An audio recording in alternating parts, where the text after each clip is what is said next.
Hello students, आज मैं आपको नाइट्रिक अम्ल कैसे बनाया जाता है, नाइट्रिक अम्ल बनाने की विधि और उसके रासायनिक गुण के बारे में बताऊंगा। तो नाइट्रिक अम्ल बनाने के लिए हमें अमोनिया का ऑक्सीकरण करना होता है। अमोनिया और वायु के मिश्रण को प्लैटिनम की जाली पर 500 केल्विन ताप और 9 वायुमंडलीय दाब पर प्रवाहित करते हैं तो नाइट्रिक ऑक्साइड बन जाता है। नाइट्रिक ऑक्साइड, इस नाइट्रिक ऑक्साइड के लिए रिएक्शन इसकी होगी 4NH3 plus 5O2 platinum gauge जाली का प्रयोग करते हैं हम। तो 500 केल्विन ताप रहना चाहिए प्लेटिनम की जाली का और इस 9 एटमॉस्फेयर लगभग 9 वायुमंडलीय दाब होना चाहिए। इससे नाइट्रिक ऑक्साइड हमें प्राप्त होगा। तो अमोनिया का ऑक्सीकरण करने से हमें नाइट्रिक ऑक्साइड बन जाता है। तो इसकी reaction 4NH3 plus 5O2 gives out 4NO plus 6H2O। इस NO को पुनः ऑक्सीकृत करते हैं तो NO पुनः ऑक्सीकृत होकर के NO और O2 मिलकर के वापस NO2 बनाता है। तो NO2 बन जाएगा नाइट्रोजन डाइऑक्साइड। नाइट्रोजन डाइऑक्साइड को जल से अभिकृत कराने पर HNO3 नाइट्रिक अम्ल प्राप्त होगा और NO प्राप्त होता है। इस NO को पुनः चक्रण के लिए भेज दिया जाता है, जिससे NO और O2 से रिएक्शन करेगा और NO2 बना देगा। इस तरह से हमें नाइट्रिक अम्ल प्राप्त होता रहता है और NO को वापस NO2 बना लेते हैं और NO2 से वापस पुनः फिर नाइट्रिक अम्ल बनता रहेगा। तो यह चक्रण हमारा चलता रहता है।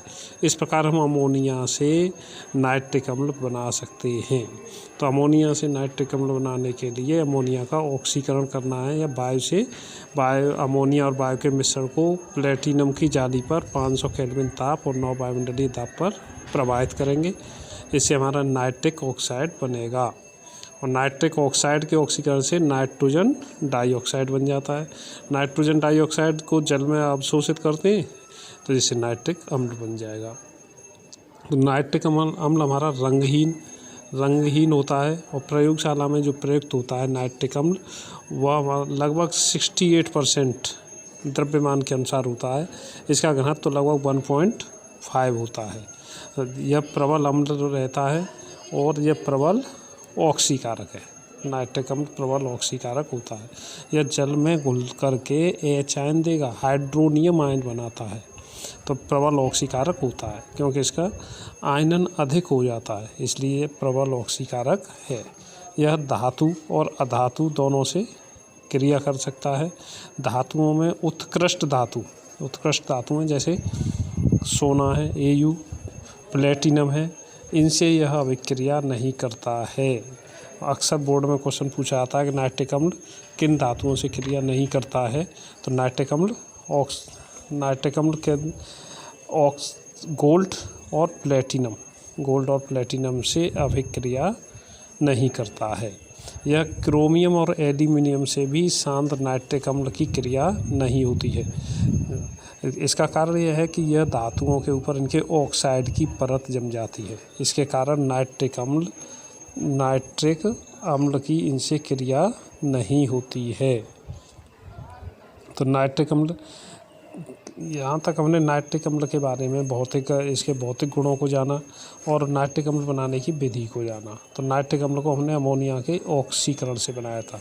इसका बोर्ड में भी क्वेश्चन ये रहता है कि क्या होता है जब अमोनिया और वायु के मिश्रण को गर्म प्लेटिनम की जाली पर प्रवाहित करते हैं, या अमोनिया के ऑक्सीकरण की अभिक्रिया लिखिए, या अमोनिया के ऑक्सीकरण से क्या प्राप्त होता है। इस तरह से इसके प्रश्न पूछते हैं। बोर्ड में भी नाइट्रिक अम्ल अक्सर पूछा ही जाता है। तो नाइट्रिक अम्ल को इस तरह से हम बनाएंगे। तो नाइट्रिक अम्ल धातु और अधातु दोनों से ही अभिक्रिया कर सकता है। यह धातुओं से भी क्रिया करता है। तो तनु नाइट्रिक अम्ल जब धातुओं से क्रिया करता है तो धातु नाइट्रेट बनाएगा, NO बनाएगा और H2O बनाएगा। जबकि सांद्र नाइट्रिक अम्ल जब क्रिया करता है तब ये धातु नाइट्रेट बनाएगा, NO2 बनाएगा और H2O बनाता है। इस तरह से इसे 2 कैटेगरी में बांटा गया है, 2 समूहों में हमने इसे बांट दिया। धातु की तनु नाइट्रिक अम्ल से क्रिया होगी तो धातु नाइट्रेट बनेगा और नाइट्रिक ऑक्साइड बनेगा और H2O बनेगा।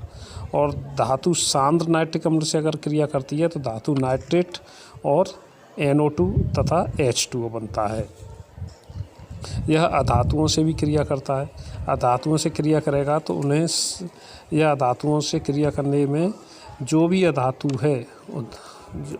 है उसे उसके संगत अम्ल में परिवर्तित कर देता है, ऑक्सीकृत करता है। तो संगत जैसे कार्बन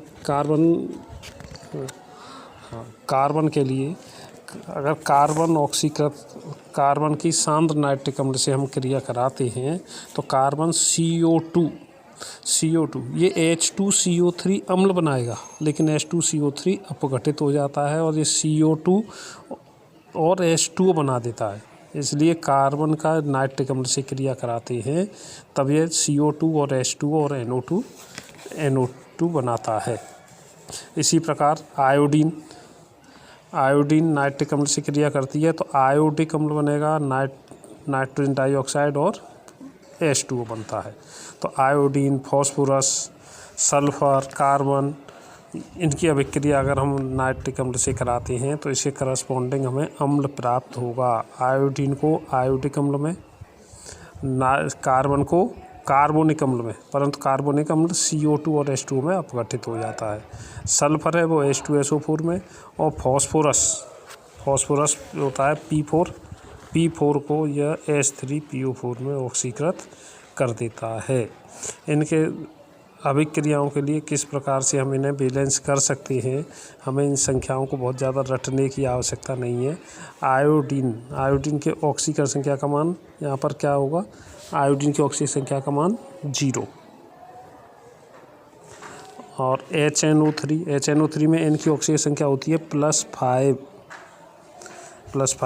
तो इसके लिए यह चेंज किस में होता है, कर्ण ऑक्सीकृत होता है HiO3 में। HiO3 में ऐसी ऑक्सीकरण संख्या O की -2, H की +1, O की तो -2 होती है, H की +1 होती है, तो 3 × -2 -6 और +1 तो ये +5 आएगी।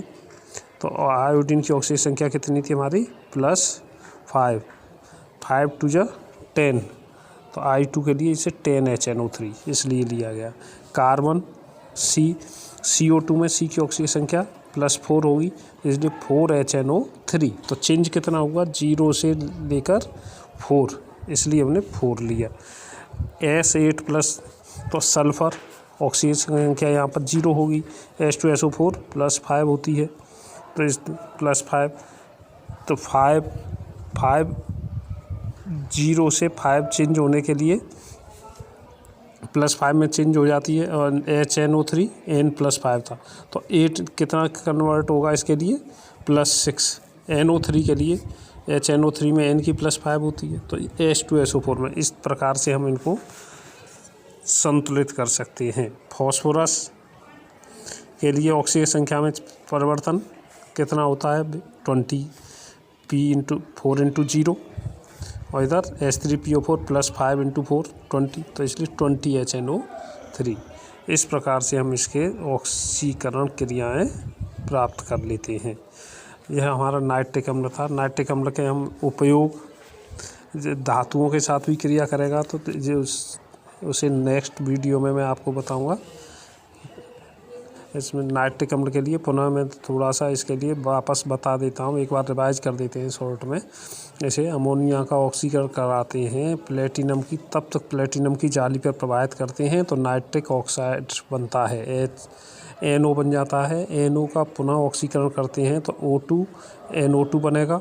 NO2 को जल में अवशोषित करेंगे तो नाइट्रिक अम्ल बन जाता है। नाइट्रिक अम्ल रंगहीन द्रव है। प्रयोगशाला में जो प्रयुक्त होता है नाइट्रिक अम्ल वो लगभग 68% द्रव्यमान के अनुसार होता है। यह प्रबल अम्ल होता है, प्रबल ऑक्सीकारक होता है। इसका जो घनत्व है वो 1.5 होता है। ये उत्कृष्ट धातुओं से अभिक्रिया नहीं करता है, जैसे सोना है, प्लेटिनम है, इनसे अभिक्रिया नहीं करता है। परंतु क्रोमियम, एल्यूमिनियम इनसे भी सांद्र नाइट्रिक अम्ल की क्रिया नहीं होती, इसमें विलय नहीं होते, क्योंकि इनके ऊपर इनके ऑक्साइड की परत जम जाती है। तो धातुएं अगर तनु नाइट्रिक अम्ल से अभिक्रिया करती हैं तो धातु नाइट्रेट के साथ NO और H2O बनता है। धातु सांद्र नाइट्रिक अम्ल के साथ अभिक्रिया करती हैं तो धातु नाइट्रेट NO2 और H2O बनता है। यह अधातुओं को उनके संगत अम्ल में ऑक्सीकृत कर सकता है। जैसे आयोडीन को आयोडिक अम्ल में हमें बस आयोडिक अम्ल और NO2 बनाएगा, H2O बनाएगा। तो सभी अधातुओं के साथ इसी प्रकार से अभिक्रियाएँ होंगी, तो हमें बहुत रटने की आवश्यकता नहीं होती। यह I2 को HiO3 में कन्वर्ट कर देगा, कार्बन को कार्बन डाइऑक्साइड में करता है, सल्फर को H2SO4 में और फॉस्फोरस को फॉस्फोरिक अम्ल में ऑक्सीकृत करता है। इस तरह से हम नाइट्रिक अम्ल को तैयार कर सकते हैं। नाइट्रिक अम्ल बहुत महत्वपूर्ण होता है। इसका उपयोग भी हमें उपयोग करने के लिए उर्वरकों में उपयोग होता है। इसके कुछ अन्य हमारे विस्फोटक पदार्थ भी बनते हैं। धातुओं में भी इसका प्रयोग होता है।